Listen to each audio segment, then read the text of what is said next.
flicker, but it cannot be extinguished.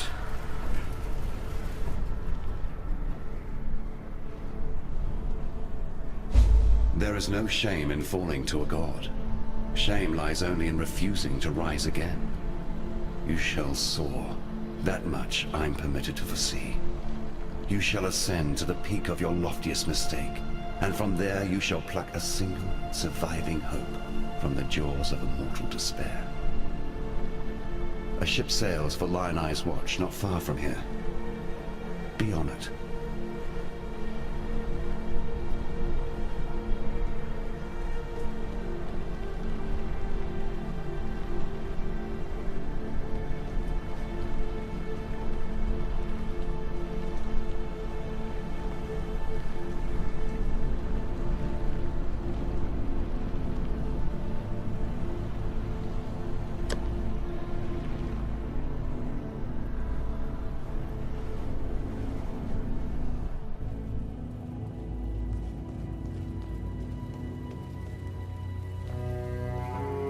You're still alive. So is Kitava. What more do you need to know? You'll find a way. I believe it.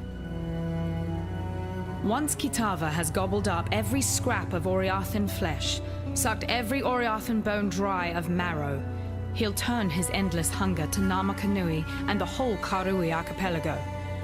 As you know, the Karui will fight, and they'll fight hard, but they're going to need all the help they can get. And I know of 3 treasures that might just make the difference. They were taken when the Templar raided Namakanui. A whip woven of Hinekora's hair. A tooth that Tukohama ripped from his own mouth. A fishhook that was once the jawbone of Valakor. Together, they're known as Kitava's torments and lie within the reliquary that borders Oriath Square. I saw them with my own eyes when delivering messages to the scholars there. Please, go to the reliquary and claim those treasures before Kitava's children do.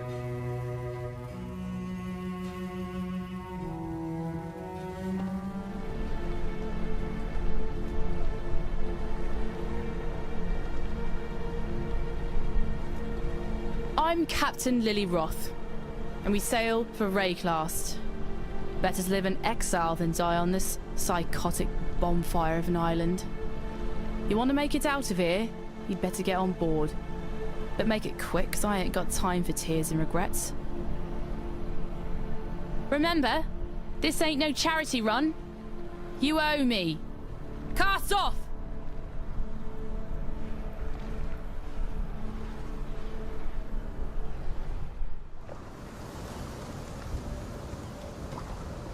Alright, we're safe for the time being.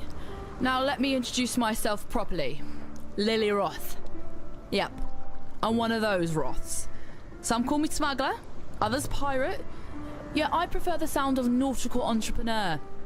Came up with that one myself. So you come see Lily if you need something, or even if you just fancy a good chat with a lovely lady. Don't think I'd be forgetting that favour you owe to me. In fact, now I think of it, there's certainly a way you can be repaying this most considerable debt. You see, those blasted cultists have been plundering the refugee ships trying to escape Oriath. And if not for my incomparable skill as a sea captain, we'd have met the same fate. But now the drowned dead are washing ashore, and they ain't staying dead. There's been a whole lot of blood, sweat and tears getting these few lucky survivors here in one piece. What sort of captain would I be if I let them get ripped apart by walking corpses? Wipe the Twilight Strand clean of those filthy undead bastards and I'll call us even. Might even throw in a little something extra if you can pull it off. Whalem Roth. Here, let me share something I remember from your granddaddy's stories. No sooner had the others turned in fear from the Great White Leviathan did Whalem load the ballista with his final harpoon. And right then he vowed to sea and sky that he, and he alone, would be the one to finally kill this bastard son of the Brine King. The ballista fired and the harpoon smote that creature right between the ribs as it made to dive back under the angry sea. Thick clouds of blood bloomed beneath the waves, roses flowering in the black water, and impossible though it seemed, the already shadowed ocean grew darker still. He used the bones of the great beast to reinforce the hull of his ship, The Black Crest. Old Rottooth, he's a true legend. A real pirate hero. I can only hope one day me own stories will reach his ears and make him proud of the granddaughter he had to leave behind. Yeah, I knew Tarkley, if you catch me drift. He's got no time for his old bunkmate these days, though. Too gaga-eyed over his lost cause of a fishwife Nessa. Time was, Tarkley and I would smuggle all about the coast of Oriath. Oh, good days they was. Sweet with rum, nothing but the wind and salt in our faces, freedom in our hearts, and the law on our tails. But I could tell he were getting ready to make feet for children's stockings with me, so I cut him loose. Not a spark's chance under the ocean the dreaded Lily Roth's gonna wind up swelling like some drowned carcass. Still, nice to work with that bugger one more time, just for old time's sake, you know? That scallywag. I reckon Bestel thinks I'd be the kind of lass who'll bed down with any sort of rascal. Not too far off, I guess. He is rather sweet, but not the most comely of figures. Actually, he kind of reminds me of my grandfather, Waylon Roth. A poet and scoundrel extraordinaire he be.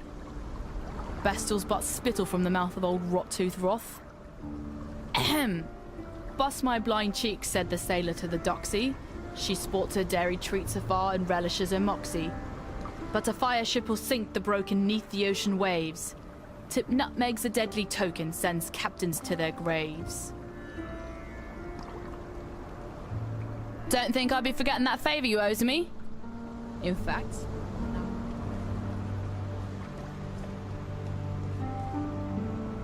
Despite your best efforts, Beastslayer, a splinter of hope remains. The very seed that brought my beast into existence. The Dark Ember. Never again shall it birth a life so magnificent as the beast. Yet a residue of that power still lingers. Enough to give us a fighting chance against the ravenous Kitava. How do we obtain this Dark Ember? 3 hearts were silenced. 3 hearts must sing again, one last time. In that final flickering of life, our Savior's seed shall be born. All I need are 3 fine souls with which to stoke the flames. Chevron of Umbra, Inquisitor Maligaro, Doldre the Dark Tongue. 3 spirits of near unfathomable resilience and vigor, freed with the beast's final exhalation. So let us begin the harvest. Chevron has come home to Axiom. We shall give her the warm welcome she sincerely deserves. If she is to be of any use to us, the Umbra's spirit must be wrenched from her mortal manifestation and lashed to our greater cause. That is your task. For my part, I shall negotiate the terms of her cooperation. With a tragic kiss and lasting embrace, her essence shall pass into me as if she were a sweet breath from the mouth of my lover. It is a sacrosanct sacrifice for all involved. Thankfully for you, all I ask is that you do what you clearly do best. Kill. Ambition is the bane of mortality. It was through ambition that we gods transcended the thick mud and thin blood of our mundane birthrights. Ambition that drove us to sustain our divine selves through the subjugation of others. Chevron's soul is made up of 1 part ambition and 2 parts raw, unbounded passion. Such a volatile spark shall burn briefly and brightly, and even the most deadened of hearts. I shall put this simply, for in truth, everything comes down to the simple act of planting a seed in the ground. The gods are rising because you slew the one creature that prevented them from doing so. Your name for it is the Beast. It was I who planted the seed in the rich soil beneath Highgate, who nurtured it, who watched it bloom into maturity, even as I succumbed to its mollifying powers. We gods, we were driven into slumbering darkness, to dream away eternity whilst the gentle beast watched over us. I would desire that we return to that blissful state, but my brothers and sisters of deism shall never submit to banishment. They have tasted freedom once more, and they shall not let go of this world until it is pried from their cold, dead hands. The beast was never a cruel master. It didn't want to destroy, to corrupt, to terrorize. It simply existed to exist. I made it that way. Unfortunately, in neglecting to provide it with ambition, I made it vulnerable to the ambitions of others. Queen Atziri and Doriani, Emperor Chittus and Malachi. Others even before them. I created a beast that would free humanity from the tyranny of the gods. Yet all I really did was provide the perfect tool with which humanity could tyrannize itself. Remember, humanity needs us.